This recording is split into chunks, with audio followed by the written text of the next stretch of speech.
Picture this. It is summer. You go onto your favorite first-person shooter. You pick the weapon that requires some aim and... oh. You missed. That's not good. How did you miss the shot? I mean, the target is right in front of you and all you have to do is shoot their head. Yet, why is it so hard? To be honest, I don't know why, but what I can say is that even the greatest pro players also miss their shots. So I guess you don't really have to beat yourself up too much about it. But remember, that shot could have been the difference between winning and losing. That being said though, a professional player will hit more shots than you. What you'll also notice if you ever get the chance to 1v1 against a really good player is that you'll find it very hard to be able to aim at them in the first place as well. Why is that? Well, as it turns out, if you really want to improve your FPS skill, there's two fundamentals you have to get good at, which are aim and movement. Today I'm going to be showing you exactly why pro players have such good movement, and I'm also going to be trying to theorize about how to have a higher percentage chance at hitting the shot on them. By the end of the video, you will also have an understanding of Markov chains, because I'm going to try to break this down mathematically, so that we can model it. It won't be a great model, but it is an attempt, and you get to learn some interesting math along the way. Let's start with a small breakdown of how first-person shooter video games work. Video games are usually connected to a server, and the server has a tick rate, where each millisecond or so it's probably calculating and rendering the positions of the in-game objects in 3D space. That's why when you're lagging, you'll notice your game slowing down, probably because the server is doing some heavy calculations. Each step is taking longer to calculate, so to compensate, the server has to slow down time. So in a way, you can kind of think of an FPS game as secretly just a turn-based strategy game. That's also kind of how self-driving cars think of the world. It's like you can just slow down time and think about each decision carefully. That means for our mathematical model, we're going to be using discrete time. The main idea here will be that we can slow down time and think very carefully and then speed it up later. So let's think of the simplest example where our target is standing still. A target that's standing still can either be alive or dead. If you have good aim, the probability they end up dead is pretty high. Of course, you may have missed and then you just have to shoot them again. Also, if they're dead, they're not gonna come back. So now we have some sort of model. And what this basically means is don't stand still in pro play. You'll probably end up dead. In pro play, players will constantly be moving. But the question is, how do we predict that movement? And where should we shoot to try to catch them off guard? Let's first look at a common strategy that pro players, or really just any good player, will often use, known as AD strafing. You'll see this strategy used in almost any game, from Minecraft to Call of Duty. It's as simple as just moving side to side, which for some reason completely throws off your opponent. Here's how I think we can model this movement. Remember, time is discrete, so at any one moment the player can either have moved left, have moved right, or be in the middle. Now remember the part where I said we are going to learn about Markov chains? Well, this is the part where it gets a bit more mathy. I'm going to assume that the player's movement follows the Markov property, in the sense that their next state is only determined by their current state. What this basically means is their head is completely empty. Not a single thought is running through this gamer's brain. They don't care if they were shot before, they don't care where they were before, all they care about is right now. And this is quite powerful because if you don't know where you're going, how is someone else going to be able to predict where you're going as well? So instead, my solution would be to try to shoot where the opponent would appear most frequently. But to figure that out, we're going to use a bit of linear algebra and some probability.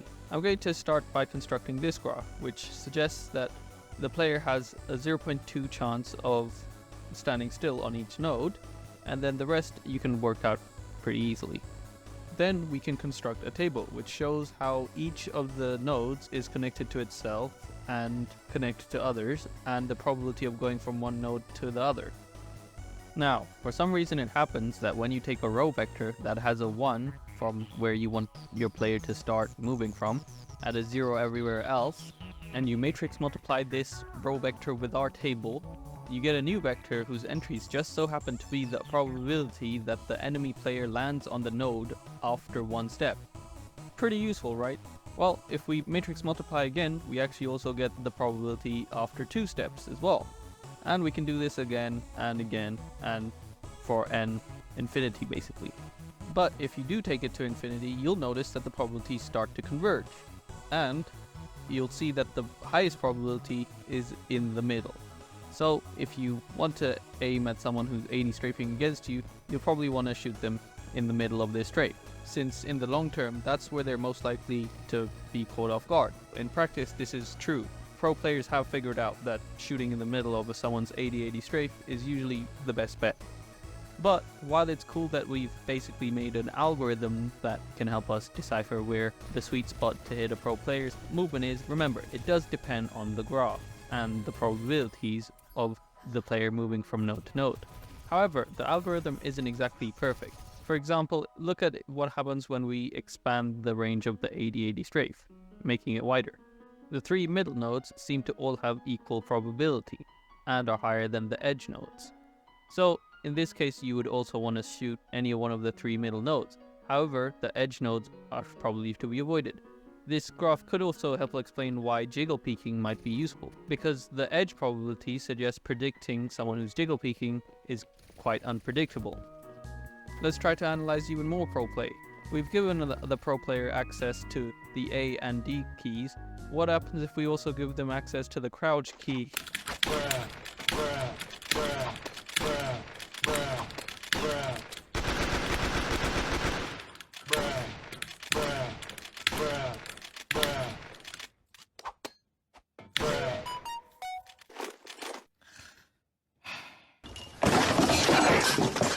Let's see if we can help this poor gamer. The enemy player used crouch jumping, I would say. And this is very similar to AD strafing, it's just more vertical movement. Once again, if we model this, we basically get the same answer. Shoot in the middle. What our gamer friend did here is he shot on the sides, and that's harder to hit. We can also add crouching to AD strafing, and once again, if we make a new graph, we will find that the middle is usually the best place to aim. It seems that aiming in the middle is a pretty good option. One thing of note though is that jumping in terms of movement isn't actually a very good option to have. If you jump too many times, it's actually very predictable to be able to hit the shot because you're moving in an arc.